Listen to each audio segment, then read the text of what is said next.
I've had enough of pinching pennies. I'm exhausted by it. When we first tied the knot, my husband praised me as a prudent and thrifty wife. But in just 3 short years, he's changed so much. Your complexion looks patchy, doesn't it? You don't take good care of your skin, do you? Are you even still a woman? Those were his parting words before he stormed out. Yet he never anticipated the regret that would follow his rash departure. Nor did he bother to ask the most important question. My name is Madison, and at 31, I hold down a full-time job. It's been a year since I divorced my husband, who is 3 years my senior, after he left me for another woman. We were married for just 3 years. Even before our marriage, I harbored ambitious dreams, and together, my husband and I worked diligently towards them, leading a modest life, never squandering a cent. You're remarkable for your age, so disciplined and frugal. My husband used to marvel, observing the steadfastness with which I managed my affairs. He was quick to envision a future together. Within a year of courtship, he proposed, and we became husband and wife. Yet, I kept my most cherished dream concealed, deeming it too far-fetched to share.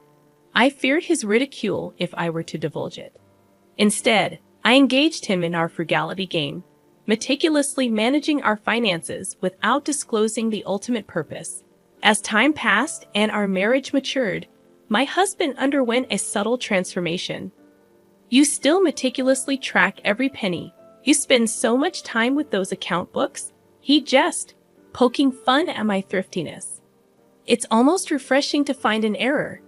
He'd add with a smirk, while I found solace in the precision of my records, treating it like a personal challenge. Unfazed, my husband would retreat to his phone, leaving me to my calculations.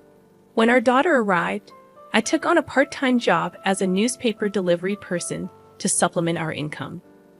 My early morning departures irritated my husband, but our daughter slept soundly, as if she sensed the importance of my endeavor, my dream. Through rigorous economizing and additional work, I steadily grew our savings until they reached a point where my husband couldn't scoff when I finally revealed my dream to him. "Listen, honey, there's something I need to talk to you about," I began, ready to finally share my long-held dream with my husband. But before I could say another word, he cut me off with a strange irritation in his voice. "Shut up!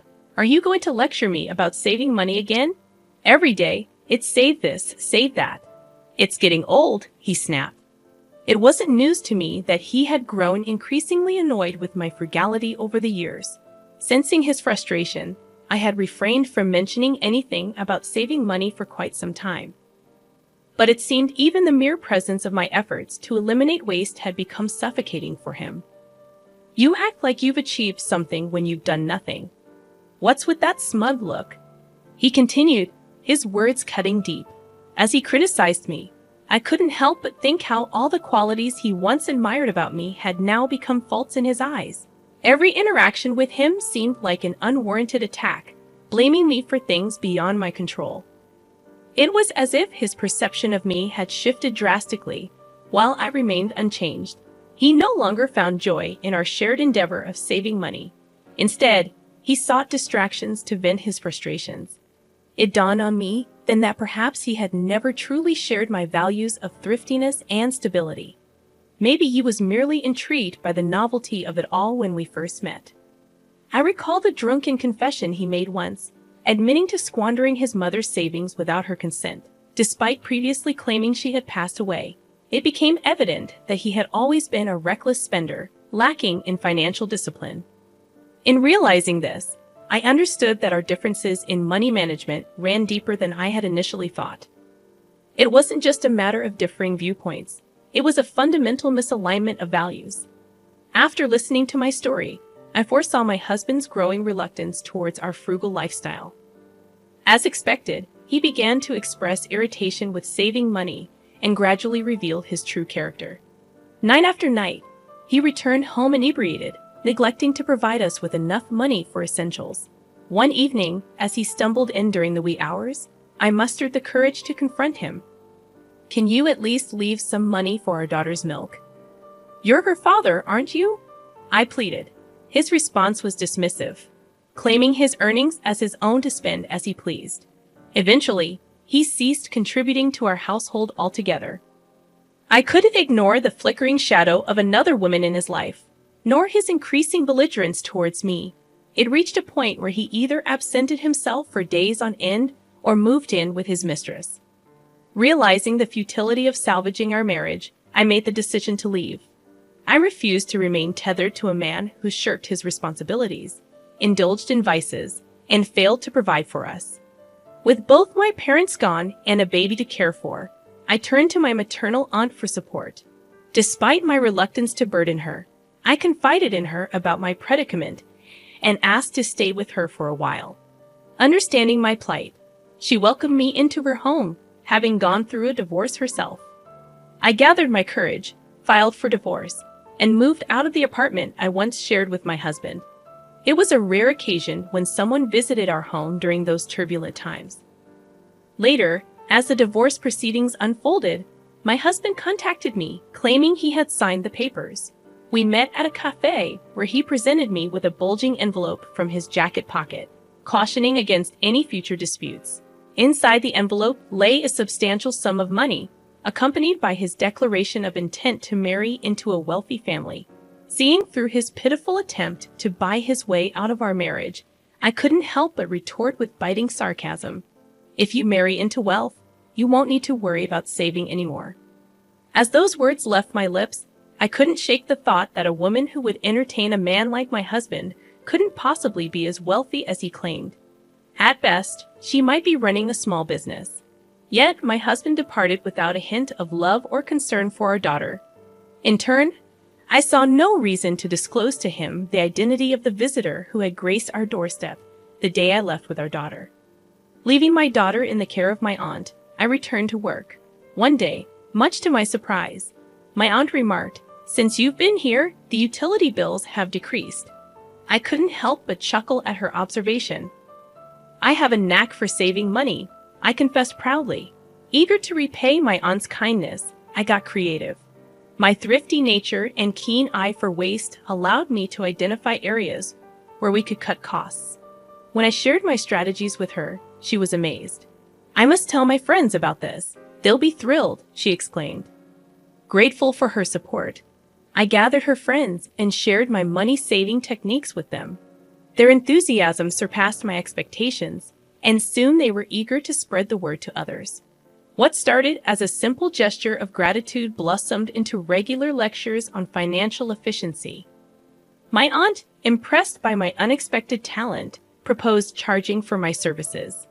Through these lectures, I swiftly rebuilt the savings I had lost in the divorce and finally achieved my long-held dream. About a year after the divorce, while visiting a hall for one of my lectures, I noticed a man in work attire carrying materials. As I observed him casually, something about him caught my attention. As I locked eyes with the figure, I realized it was my former husband.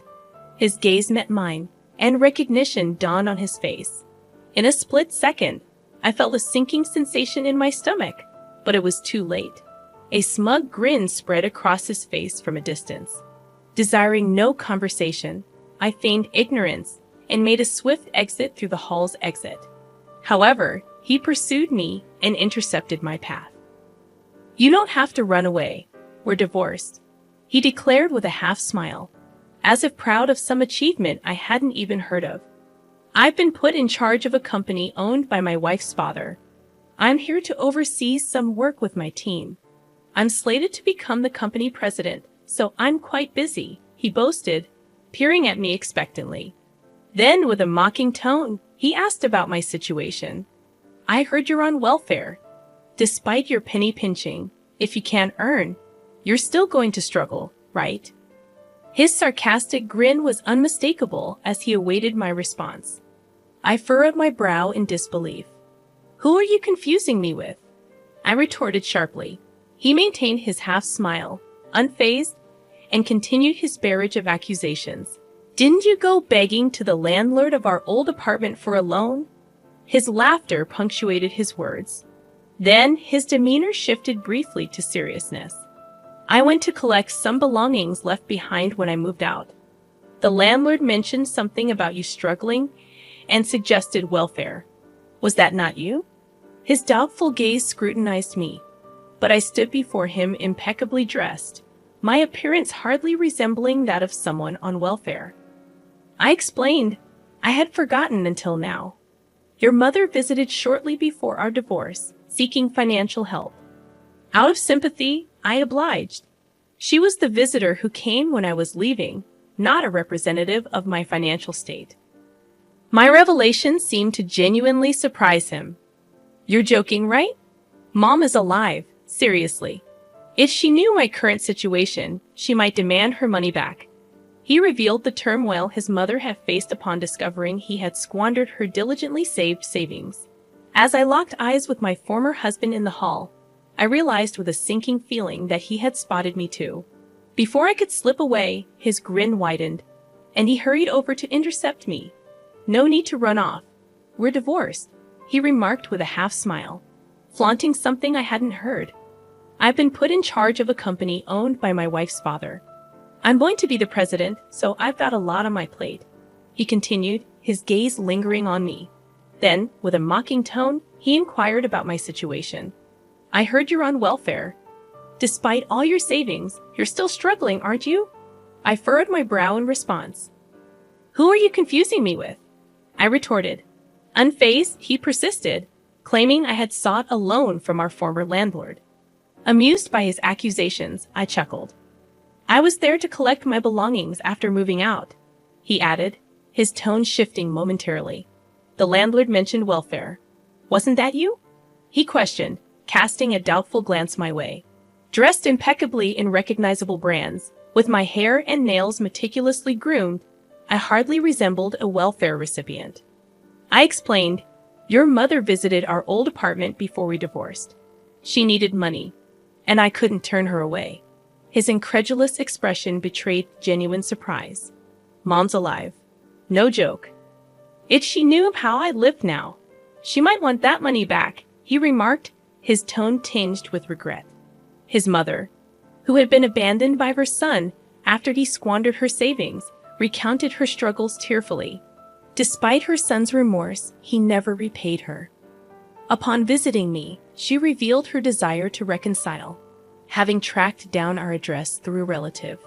Sensing my husband's unease, I informed him that I had given her his company name, although I had left the job 3 months prior to oversee my in-laws' business. My husband appeared relieved until I disclosed that I had passed on the envelope containing the money from our divorce settlement, now belonging to his wife's family company, as a gesture of goodwill. His shock was palpable as he struggled to comprehend the depth of his mother's plight.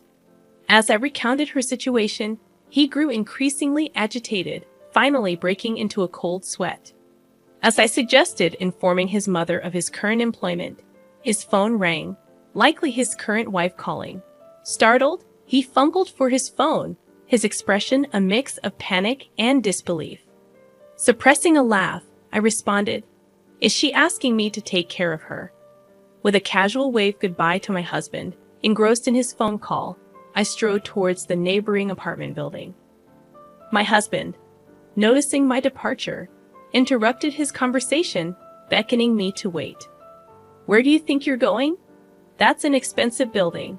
You'll get in trouble if you go in without permission," he cautioned. Turning to face him, I revealed, "I'm the owner of this building.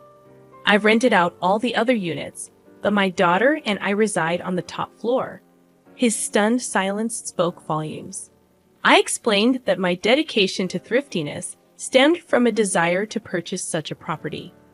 I had just saved enough money to do so when you began to resist frugality, I admitted, causing him to drop his phone in shock. But I had another revelation for him. I inherited a substantial sum from my parents. Instead of squandering it, I invested in real estate, turning my savings into assets worth $5 million, I revealed, gazing up at the building proudly. My husband marveled at my success, expressing regret for not providing such a lifestyle for me himself. "Well, she can make her unlucky son pay for all the hard work he's done with millions in debt and interest," he remarked bitterly. Amidst my laughter, I offered to teach his mother money-saving techniques and share tips for growing his fledgling company. Ignoring his attempts to engage further, I entered the apartment building, leaving him stunned in the hallway. He hurried after me, but I paid him no mind, knowing he couldn't follow me inside. Once inside my home on the top floor, I promptly contacted a trusted real estate agent, grateful for the opportunities my prudent investments had afforded me. Actually, I have an apartment I'd like to sell next. I'm considering buying a house with an ocean view. Would you be willing to discuss this with me again? I proposed, eager to move on from the apartment now that my husband was aware of it. Though I doubted he could do anything about it, I wanted to relinquish it just in case. My aunt, having overheard my conversation, brewed a pot of tea and brought it over. I also invited the woman who had been caring for my daughter, and the three of us sat together, discussing our plans for the future amidst laughter and camaraderie.